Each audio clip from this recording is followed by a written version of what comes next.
Evangelho de Lucas, capítulo 16, a partir do versículo 19. Pela manhã eu falei que esse texto era um texto bastante interessante, que aqueles que pudessem até ler o texto antes em casa, seria uma bênção, que Deus nos traria algumas verdades e bastante ensinamento nessa noite. Então, Lucas 16, versículo 19, o título da minha Bíblia diz assim: o rico e o mendigo. Em algumas traduções, ou talvez você conheça essa passagem como rico e Lázaro, certo? Então, essa é a nossa passagem dessa noite. Nós estamos diante de uma parábola, de uma passagem de Jesus, aonde Jesus agora vai unir aquilo que a gente estudou desde o capítulo 15. No capítulo 15, Jesus disse como nós não deveríamos tratar as pessoas com indiferença, com hipocrisia, com preconceito. Jesus falou isso no capítulo 15, falou isso para os fariseus. No capítulo 16, Jesus falou também como nós deveríamos tratar o dinheiro. Não deveríamos ser avarentos, amar ao dinheiro, ser gananciosos. E agora, Jesus vai unir tudo isso numa parábola, a parábola do rico e do Lázaro. Vai mostrar como que um ser humano pode tratar o outro com grande indiferença e como o ser humano pode amar ao dinheiro, ser ganancioso e avarento ao ponto de tripudiar do outro, de menosprezar o outro. Então Jesus vai unir essas duas verdades. Ele falou bastante coisa sobre isso no capítulo 15, no capítulo 16, e agora ele vai fechar unindo. E aí, o que traz também muito interesse para essa passagem é que existe muita especulação, muito mistério acerca da morte, né? E aqui Jesus vai levantar a cortina, queridos. Jesus vai levantar o véu e vai mostrar qual é a verdade após a morte. E são palavras de Jesus, palavras até duras, até muito diretas e sinceras, mas são palavras de Jesus que tira da gente aquele misticismo, aquela dúvida, aquela especulação, será que é assim, será que é assado? Jesus levanta o véu, Jesus diz: olha, vocês estão com a vista meio embaçada, vocês não estão conseguindo ver atrás da cortina, eu vou levantar a cortina e vou mostrar para vocês o que acontece após a morte. Vamos começar? Versículo 19. Ora, havia certo homem rico que se vestia de púrpura e de linho finíssimo e que todos os dias se regalava esplendidamente. Vamos parar aqui rapidamente. O texto diz que este homem era rico. E a primeira coisa que eu quero afirmar já rapidamente é que o problema não está em ser rico. Já já a gente vai ver. Abraão foi rico, José de Arimateia foi rico, Salomão foi rico, algumas mulheres que acompanhavam Jesus e abençoavam o ministério de Jesus foram ricas, eram ricas. Então o problema não está na prosperidade, o problema não está na riqueza, o problema está já, como a gente já tem falado domingo após domingo, na ganância, na avareza, no amor ao dinheiro, em ser preso pelo dinheiro, em ser dominado pelo dinheiro. Na semana passada, nós falávamos que Jesus diz assim: não podeis servir a dois senhores, a Deus e ao dinheiro. E eu dizia que para Jesus, o dinheiro é um senhor. Ele é um senhor de escravos, porque quando ele vira o seu senhor, ele te escraviza. E agora, Jesus vai falar de um homem rico. Então o problema não era ser rico. O problema é que o texto diz que ele esbanjava, ele ostentava, ele vivia de forma extremamente soberba, arrogante, prepotente, sendo que muito perto dele havia um mendigo vivendo uma situação miserável. Então o problema, de novo, não está em ser rico, o problema está na ganância, na avareza e no amor ao dinheiro. E o texto termina dizendo: todos os dias ele se regalava esplendidamente, ou seja, ele festejava, ele se deliciava, ele se deleitava todos os dias. Não bastava uma vez no mês, não bastava ter uma vida confortável e agradável, ele fazia questão de esbanjar. Contudo, a gente vai perceber que esse esbanjar dele era somente para ele e para aqueles, talvez, que faziam parte do seu ciclo de amizade. Vamos ver isso logo agora. Versículo 20 e versículo 21. Havia também certo mendigo, chamado Lázaro, coberto de chagas, que jazia à porta daquele, e desejava alimentar-se das migalhas que caíam da mesa do rico, e até os cães vinham lamber-lhes as úlceras. Aqui está a prova que o problema não estava em ser próspero. A prova existia na calçada daquele camarada, na calçada do rico, um mendigo chamado Lázaro, que dia a dia passava fome, passava necessidade, ao ponto de desejar comer as migalhas que caíam da mesa daquele rico, e ele simplesmente ignorava. O nome Lázaro quer dizer Deus tem socorrido, e parece um pouco contraditório, mas parece que Jesus também faz de propósito, coloca o nome desse homem de Lázaro de forma proposital, para dizer, olha, ainda que aparentemente ele passasse necessidade aqui, já já vocês vão ver que Deus havia reservado para ele um socorro eterno, bem presente na hora da tribulação, que foi a hora da morte. Então já já a gente vai perceber que parece contraditório, mas Jesus fez de propósito. Um mendigo que desejava comer das migalhas tinha um nome chamado Deus preserva, Deus tem socorrido. Como pode isso? E além de tudo, para piorar a situação, este homem passando necessidade, dia a dia, não era notado, não era ajudado, não era nem mesmo percebido. Eu lembro de alguns comentários que já foram feitos aqui durante a escola dominical, certa feita a Ilana até comentou isso também, que às vezes, queridos, a gente justifica medo, porque eu sei que a sociedade é bem perigosa, a gente justifica um monte de coisa, mas às vezes também, quantas vezes nós não passamos pela calçada, vemos pessoas caídas e fingimos que não vemos, sabe? Isso tem que mudar, queridos. Eu sei que a gente tem que ter cuidado, porque às vezes é num lugar escuro, às vezes é um lugar ermo, às vezes a pessoa está drogada, pode causar um mal para a gente, mas irmãos, presta atenção, toma cuidado, quando é algo palpável, quando é algo que dá para a gente fazer alguma coisa e a gente não faz, a gente está pecando, é pecado de omissão, é pecado, é algo terrível aos olhos de Deus. Passar por alguém ou ter um mendigo perto da nossa igreja, perto da nossa casa e não fazer nada. Então cuidado com isso. Esse texto está chamando muito a atenção disso. E aí, para piorar a situação, irmãos, além de tudo, de ser pobre, mendigo, está passando fome, Lázaro tinha um corpo coberto de chagas e ainda havia uns cães para lamber as suas chagas. Eu sinceramente não sei, mas de vez em quando eu passo em algumas lojas que vendem algumas imagens aí, eu vejo um camarada com os cães lambendo as chagas, talvez seja com base nessa passagem. E aí você vê mais uma vez, não quero entrar muito nisso aqui porque não é o meu intuito, mas você vê como que o ser humano, né, tem necessidade de construir ídolos, de construir imagens.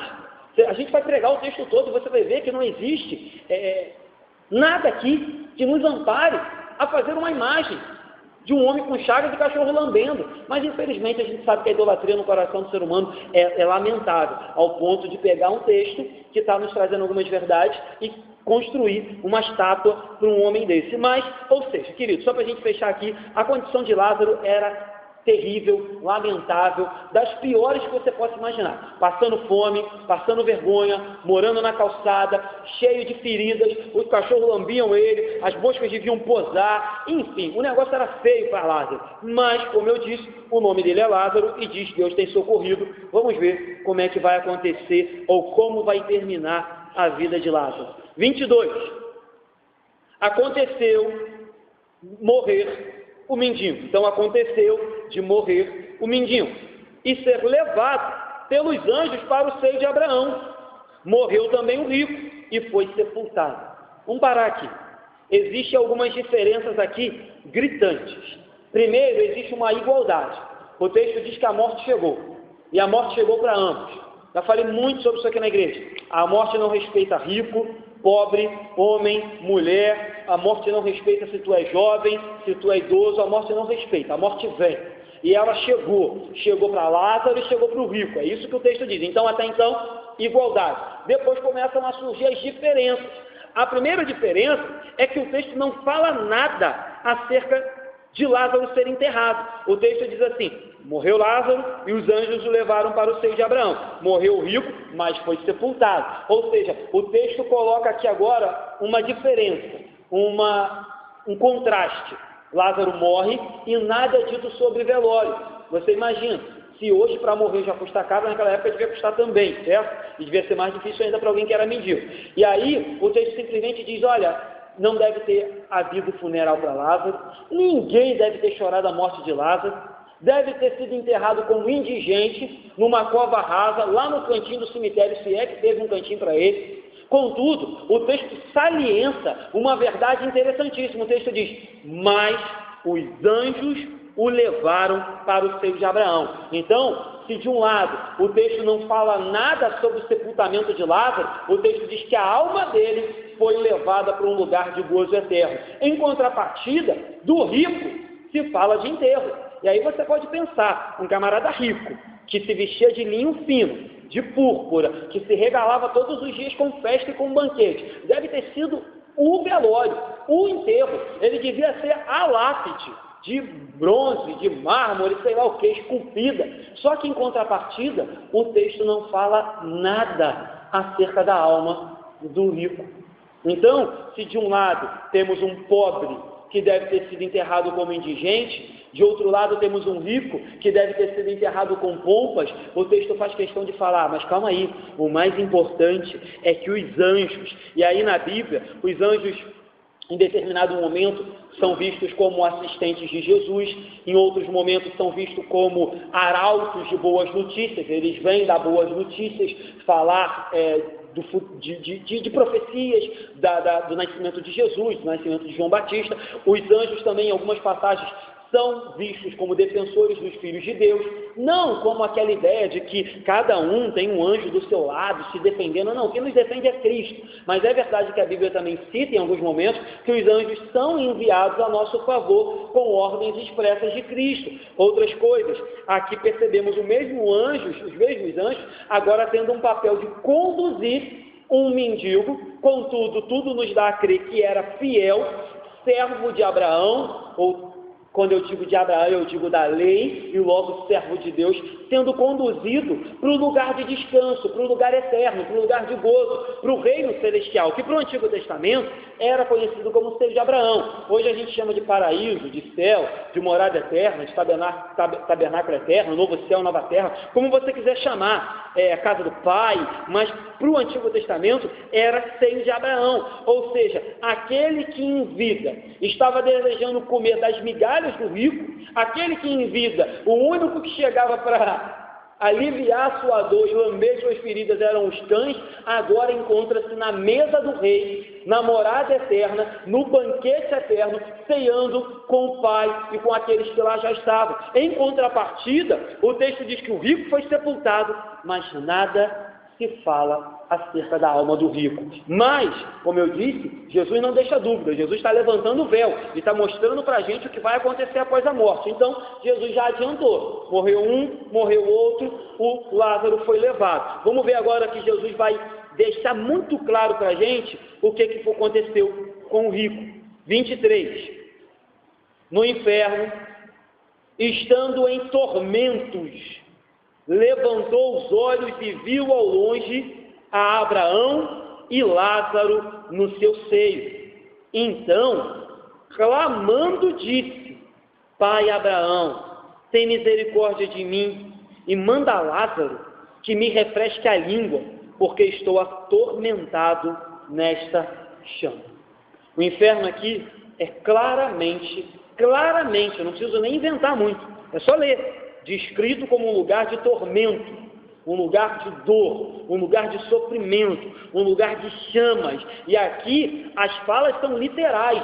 Depois você pode pegar todas as parábolas de Jesus, todas, e você não vai ver nenhuma parábola onde Jesus tenha dado nome pessoal às suas parábolas. E aqui Jesus dá nome. Então alguns teólogos entendem que pelo fato de Jesus dar nome, ele estava falando muito mais de uma parábola. Ele estava falando de um fato concreto, porque ele dá nome às pessoas. E quando ele falava de parábola, ele falava de uma forma genérica. Aqui não, Jesus dá nome. Então as coisas são muito vívidas, as coisas são muito reais, verdadeiras. Então o texto já nos destaca 3 verdades.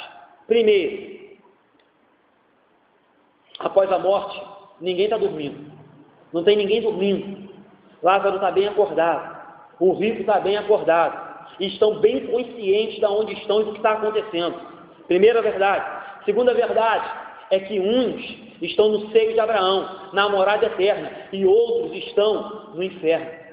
Isso é uma verdade de Jesus, querido. É Jesus que está ensinando. É Jesus que está dizendo. Terceira verdade, aprendemos que após a morte não existe segunda chance.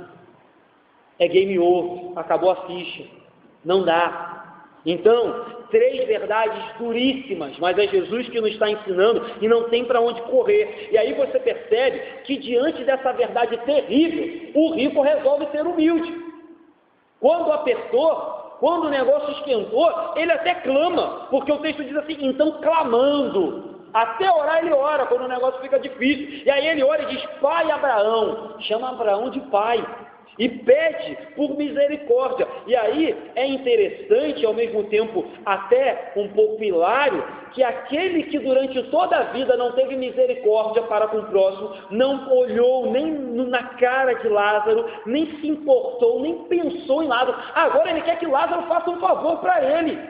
E mais, você percebe que ainda que o pedido seja de forma humilde, ele ainda não perdeu aquela soberba, porque ele diz assim, pai Abraão, manda Lázaro vir aqui me refrescar. Ele ainda acha que Lázaro é seu garoto de recado, ele ainda acha que Lázaro está na condição de miserável e que vai servi-lo, porque ele é rico.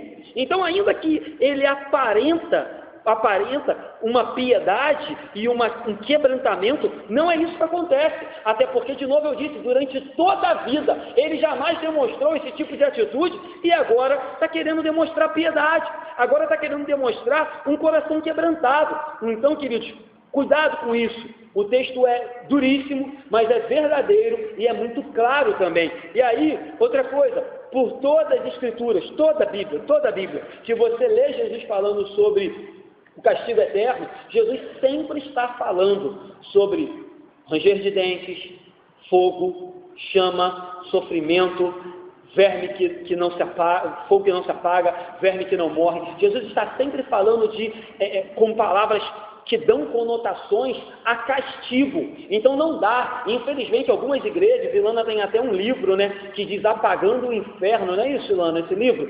Que diz que as igrejas evangélicas de hoje não pregam mais sobre isso, não falam mais sobre isso, que alguns pastores estão apagando o inferno, porque isso não é popular, porque isso não enche igreja, porque isso não chama ninguém, porque isso não faz ninguém se sentir bem. Contudo, meu irmão, é obrigação minha alertar você e aqueles que hoje nos visitam, aqueles que estão chegando na igreja, que o negócio é sério, e que Jesus, o amor em pessoa, o Filho de Deus, o que morreu pela gente, falou sobre isso, e as palavras dele são duríssimas. Então não temos como escapar disso. Ainda, já falei aqui, que talvez nem todas as figuras de linguagem que Jesus usa para o inferno sejam literais, porque o inferno ele foi preparado para Satanás e seus anjos. Contudo, por causa do pecado do homem e da desobediência, o homem está indo para lá, homem, mulher, seja lá quem for. Mas a verdade é que tudo que está aqui é muito claro, e sem precisar aumentar. Então, percebemos que não houve uma mudança do caráter do rico,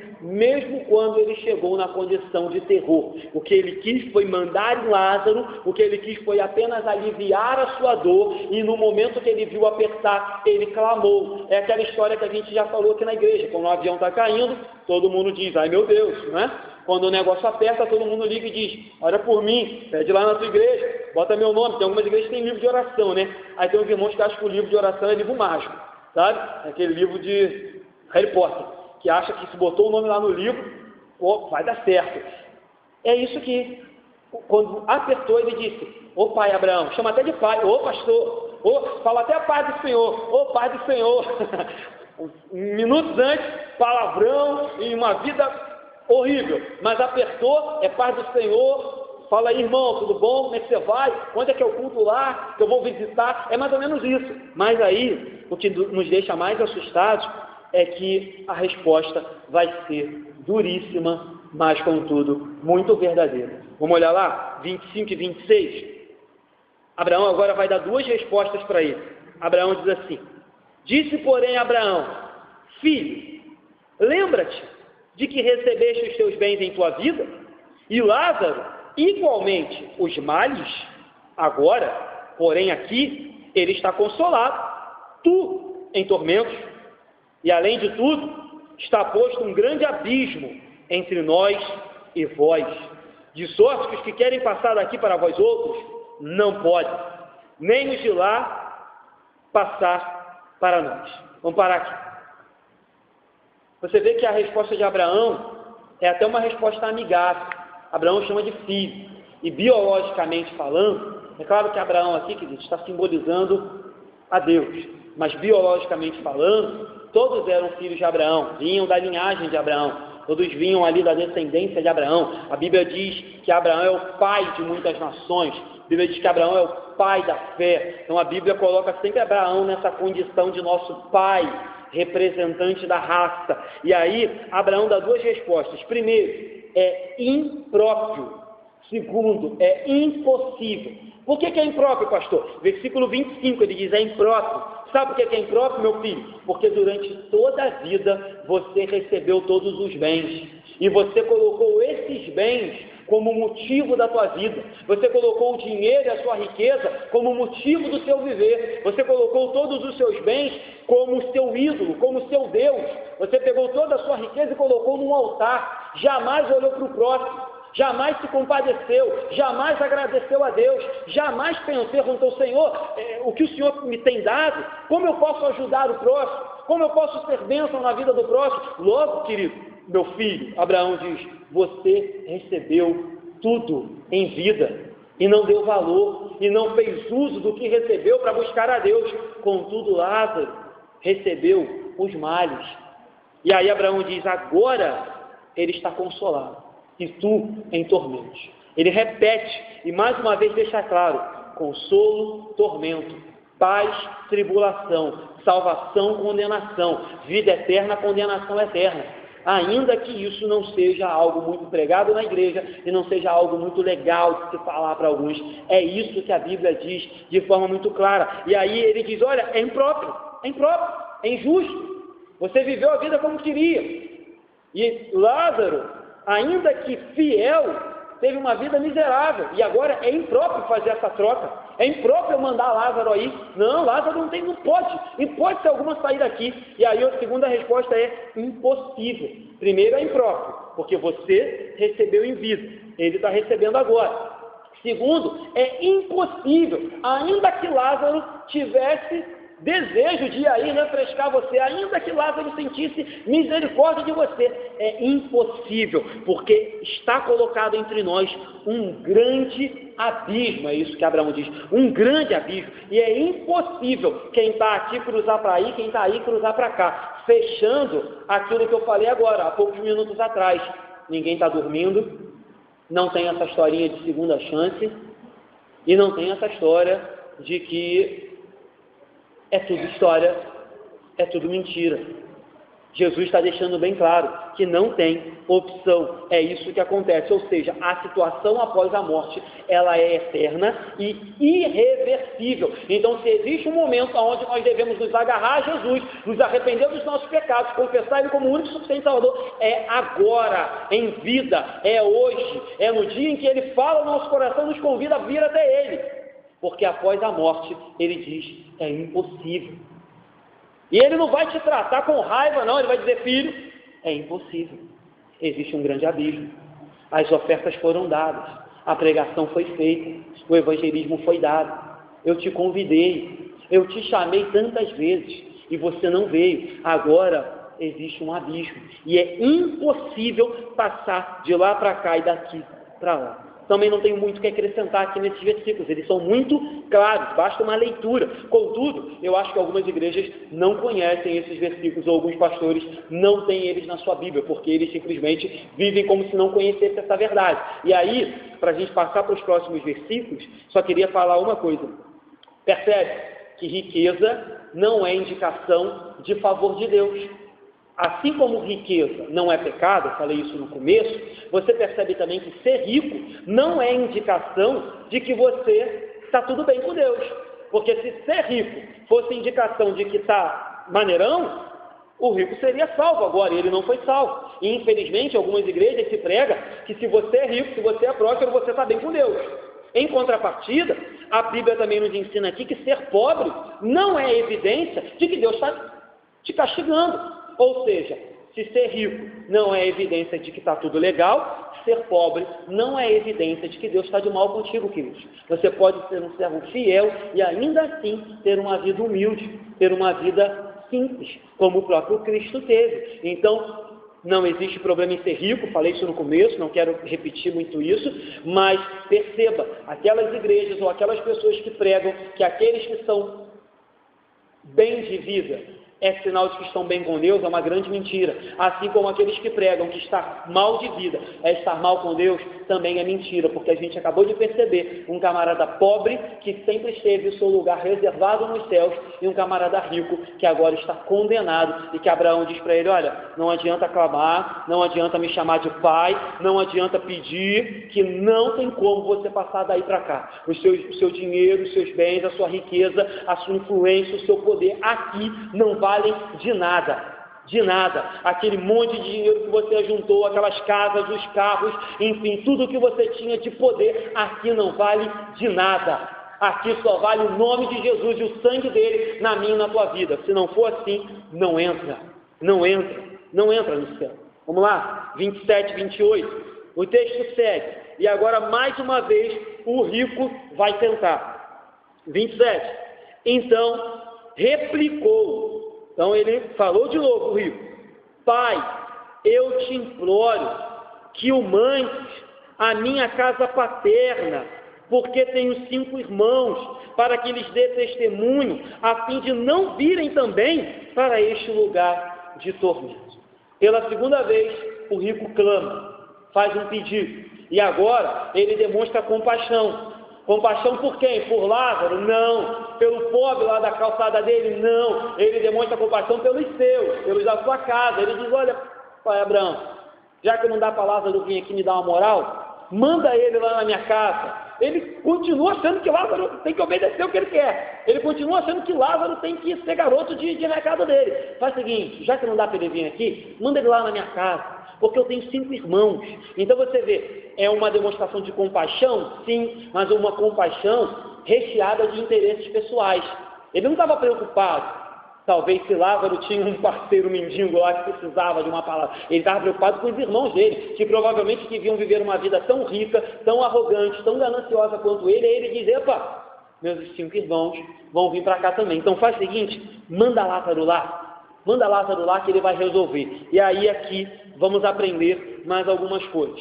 Primeira, o inferno é um lugar onde os pedidos não são atendidos. Pode clamar, pode pedir com jeitinho, pode chamar Abraão de pai, pode usar até um linguajar de crente, mas lá os pedidos não são atendidos. Então, se você tem pedido para fazer, faça hoje. Se você tem pecado para se arrepender, se arrependa hoje. Se você tem a vida para se acertar, se acerte hoje. Porque se amanhã for o teu dia de prestar contas, lá os pedidos não são atendidos. Mas aqui temos um Deus que diz, se atentamente ouvires a minha voz, se arrependerem dos seus pecados, se converterem dos seus maus caminhos, eu ouvirei do céu, eu ouvirei, perdoarei os seus pecados, sararei a tua terra e os abençoarei. Essa é a diferença, Ele diz isso, se aqui fizeres assim, eu os abençoarei, os perdoarei, os chamarei de filho, os levarei para casa, os darei uma morada eterna. Contudo, meu irmão, não deixe para amanhã, porque lá os pedidos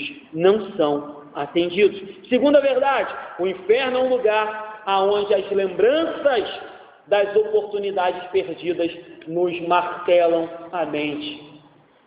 Esse rico devia lembrar toda hora quantas oportunidades eu tive, quantas vezes pregaram para mim, quantas vezes falaram de Cristo, quantas vezes tentaram nos evangelizar, quantas vezes nos chamaram para ouvir sobre os 10 mandamentos, quantas vezes nos convidaram a obedecer a Deus e a adorá-lo e a santificar a minha vida. Ou seja, ele lembrava dos seus irmãos, ele lembrava da vida que ele vivia com seus irmãos, contudo essa lembrança era motivo de tormento, porque ele via tudo como uma oportunidade que ele perdeu quando estava em vida. Terceira verdade, o inferno é um lugar onde não se pode mais ajudar a ninguém.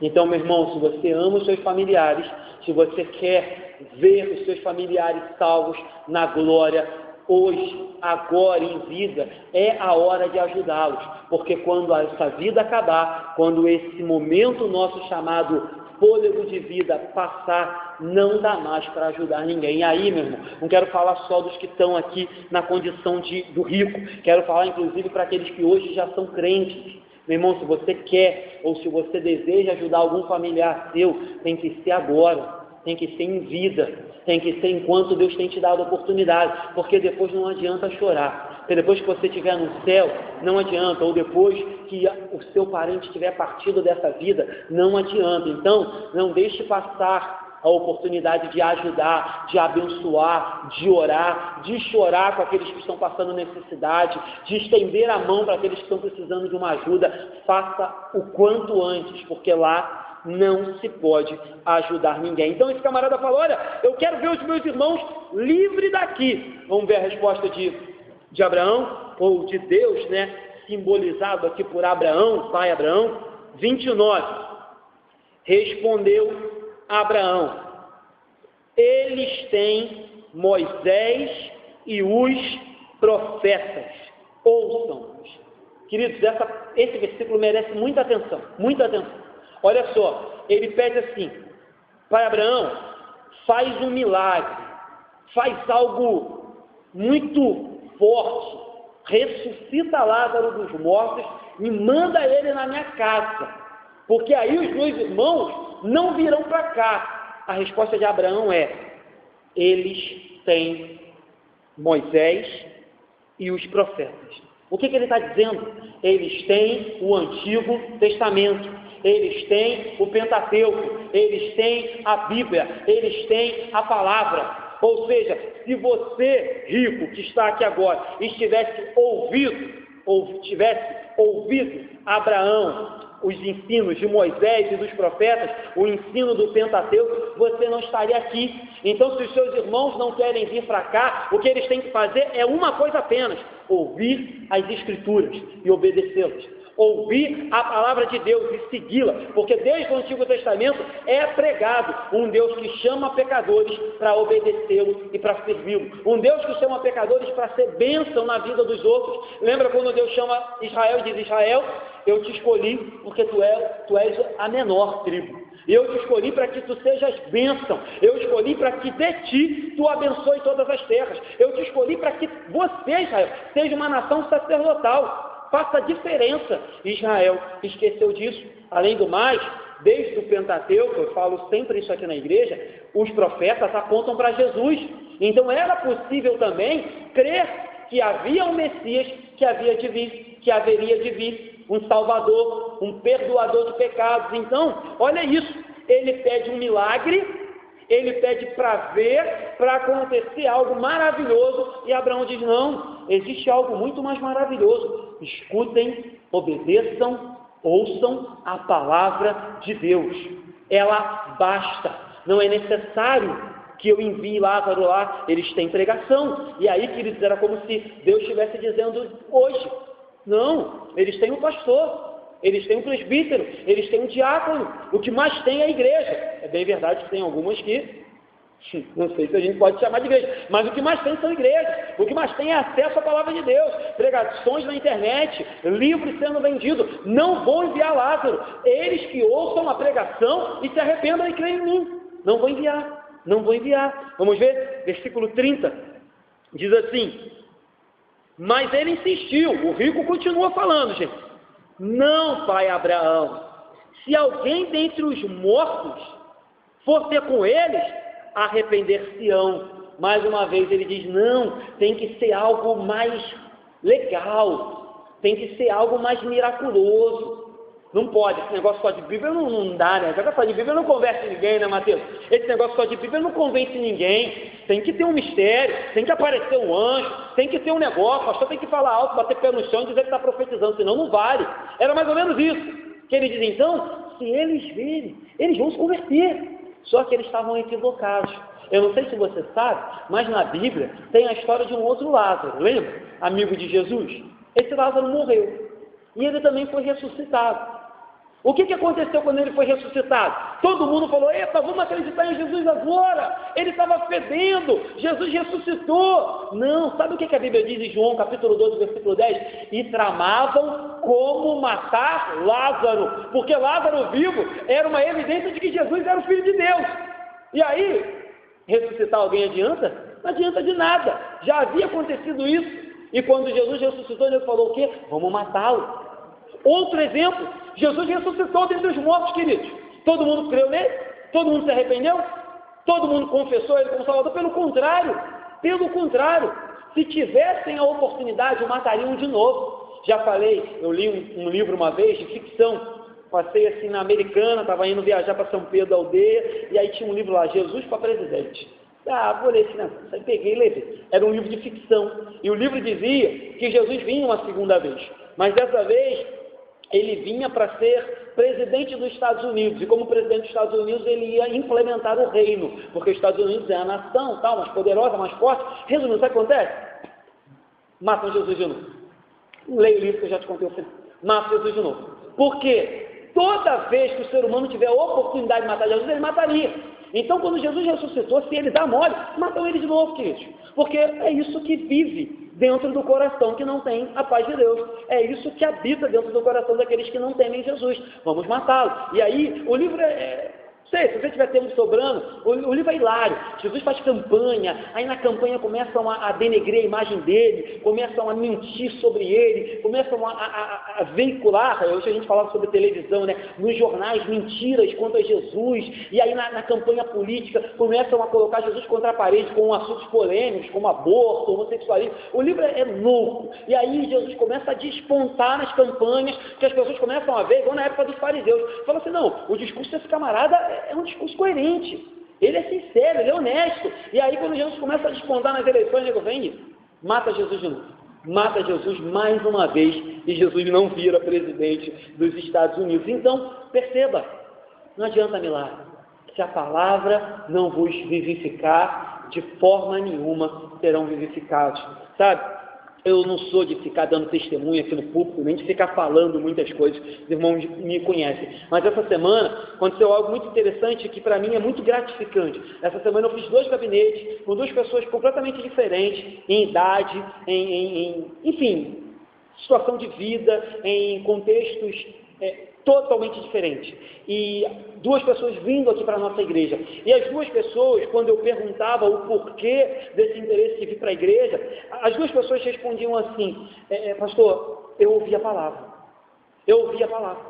Eu ouvi a pregação. Eu ouvi de Jesus. Uma pessoa falou para mim assim, pastor, na minha igreja, eu não sabia mais ou menos quem era Jesus e não tinha nem muita certeza de se eu era salvo ou não. Não tinha nem muita certeza desse negócio de salvação.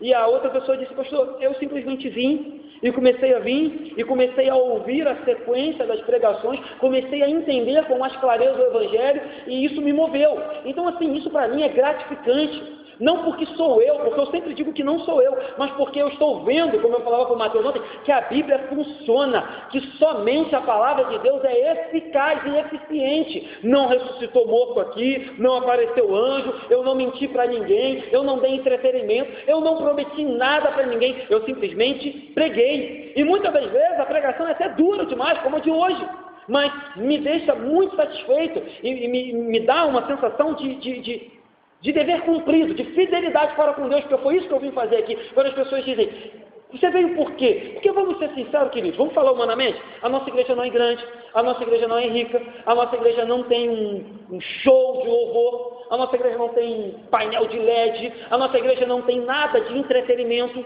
a gente não fica inventando bobeiras, nada. A nossa igreja é uma igreja, aos olhos do mundo, que não tem atrativos. Então eu faço questão de perguntar para as pessoas, meu irmão, o que te fez vir? O que te fez vir? O que te fez se interessar? E 2 pessoas disseram a mesma coisa, pastor, a palavra. Ou seja, a palavra faz tudo. E aí, é isso que Abraão está dizendo aqui, enviar Lázaro, ressuscitar morto, eles têm a palavra. Vamos ler o 31 para terminar. Abraão, porém, lhe respondeu, se não ouvem a Moisés e os profetas, tampouco se deixarão persuadir, ainda que ressuscite alguém dentre os mortos. Ou seja, fechou o que a gente está falando. Olha, se eles não escutam a Bíblia, se eles não escutam Abraão, Moisés, o Pentateuco, os escritos proféticos, eles não ouvirão. Eles não ouvirão. Ou seja, essa passagem diz que o testemunho das Escrituras, a pregação da Escritura, ela tem um poder, uma relevância, que ela vale sozinha. Ela por si só dá vida. A Bíblia diz que a fé vem por ouvir e ouvir a palavra de Deus.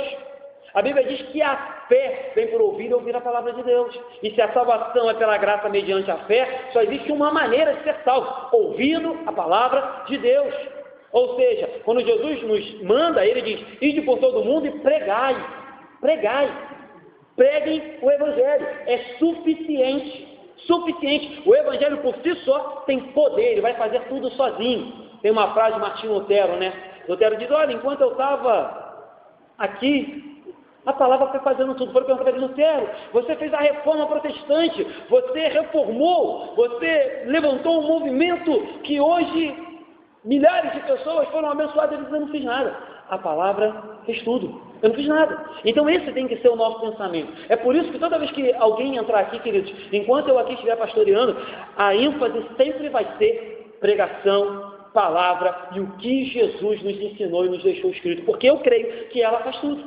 Talvez não enche, talvez não lote, talvez não faça a gente se tornar uma mega igreja, mas eu terei a minha consciência tranquila e verei pessoas dizer: a palavra me fez vir. E eu terei alegria extrema em ouvir isso. Então, para fechar, queridos, a lição mais importante é: a Escritura é a palavra de Deus, viva e eficaz, como espada de dois gumes, para salvar, mas também para condenar aqueles que não se arrependem. E o que é necessário? Pregue a palavra. O que é necessário para que as almas sejam salvas? Fale de Jesus. Ponto final. Ponto final. Tudo que vem além disso é além. E se um dia não pudermos colocar nada além, pregue somente Jesus. Para terminar, meus irmãos, 4 aplicações.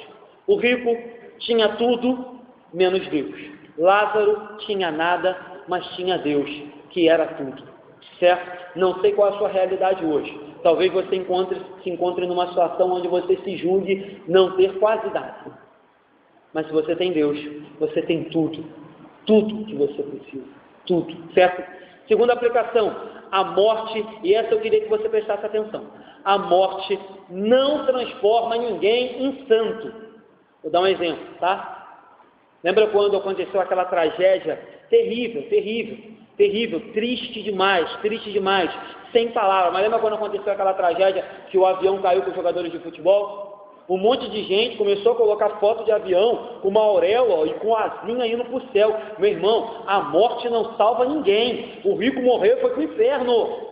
O que salva as pessoas é Jesus. Então, ainda que a gente fique muito triste e se compadeça com algumas coisas que acontecem, como aquilo, foi uma tragédia, devemos sim ficar triste e chorar com aquelas famílias.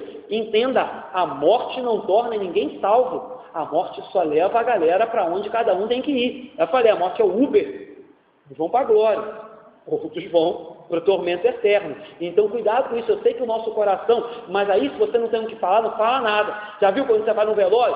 Você fica meio assim, não sabe o que falar, aí você quer, para consolar a pessoa, você quer falar assim: não liga não, irmão, está no céu. Meu irmão, não fale isso, a não ser que você tenha certeza que aquela pessoa era crente em Cristo Jesus. Mas fora isso, eu sei que você quer consolar, mas você está falando uma mentira, falando uma bobagem. Você está justificando a vida de pecados para aquela pessoa, dizendo: não, morreu, foi do céu, pronto, virou anjo. Morreu, virou anjo. Não é isso, é duro falar. Pô, pastor, que é duro, mas é a verdade, mesmo. Não faça isso. Vá para o velório, abrace a pessoa que está ali, chore com ela, ore, fale de Jesus, diga que a vida é assim mesmo, que o pecado gera morte. Mas, meu irmão, não precisa entrar nesses detalhes. Se aquela pessoa, aos 45 do segundo tempo, se arrependeu conforme o ladrão da cruz e foi para o céu, maravilha! Quando a gente chegar lá, vamos vê-lo lá. Mas não minta. Não queira dar uma amaciada. Não queira, porque isso é mentira. E mentir, a gente não pode mentir, certo? Terceira aplicação. A posição dos homens aqui na terra não reflete a posição dos homens no céu. Aqui na terra, o rico era rico. No céu, ele não tinha lugar. Aqui na terra, Lázaro não tinha lugar. Lá no céu, ele tinha um banco, uma cadeira, um lugar só para ele, em que ninguém mais podia sentar. Era dele, o lugar era dele, comprado para ele, reservado para ele. Então, a posição que os homens ocupam aqui na terra não reflete a posição dos homens lá no céu. Então, cuidado, quando você começar, às vezes, a gente faz um pouco isso, né? Dar muitas honrarias, dar muito, enfim, bajular muito uma pessoa só porque aqui na terra ela tem posição. Cuidado, porque diante de Deus essa posição que ela ocupa aqui às vezes é político, às vezes é rico, às vezes é empresário, né? E tem algumas igrejas que tratam assim. Às vezes, de nada adianta. Tem uma grande posição aqui, algumas igrejas colocam até no púlpito, para sentar em cima do púlpito, mas diante de Deus não tem nem lugar no céu. Quarta aplicação para a gente terminar: alguns, infelizmente, alguns descobrirão tarde demais o valor de uma alma. Alguns, infelizmente, queridos, descobrirão tarde demais que oportunidades que foram perdidas não voltam mais. Alguns descobrirão tarde demais que aquela história de crente era verdade. Alguns descobrirão tarde demais que aquela história que o pastor pregava domingo após domingo era sério. Era sério. E aí o que fazer? Irmão, você tem a oportunidade hoje, diante de ti, de mudar a tua vida, de se arrepender, de correr para os pés de Cristo e de ter a sua vida transformada por Ele. Transformada. Contudo, se você deixar para amanhã, ou se você achar que tudo que eu estou falando é uma grande bobagem, eu oro para que Deus te dê uma segunda oportunidade. Porque pode ser que você não tenha, e que você descubra, assim como esse rico, que já era tarde demais, que não tinha nada para ser feito. Que antes de sair daqui, você, meu irmão, você, minha irmã, possa meditar, refletir acerca de tudo que a gente estudou, aprendeu e ouviu nessa noite, para que não seja tarde demais para você. Não seja tarde demais para aquele seu parente que você tanto ama. Não seja tarde demais para aquela pessoa que a gente tanto deseja ver no nosso meio. Porque esse tem que ser o nosso desejo. Que pessoas venham, que pessoas se acheguem e descubram que há salvação para todo aquele que crê em Jesus Cristo. Porque a Bíblia diz que Deus amou o mundo de tal maneira que deu seu Filho, para que todo aquele que nele crê não pereça, mas tenha vida eterna. Mas ainda, com toda essa oferta, com todo esse amor, com todas essas oportunidades, infelizmente, digo com meu coração doído, porque eu tenho muitos queridos que eu queria que não descobrissem que foi tarde demais. Certo? Fiquem de pé, vamos orar, vamos terminar o nosso culto.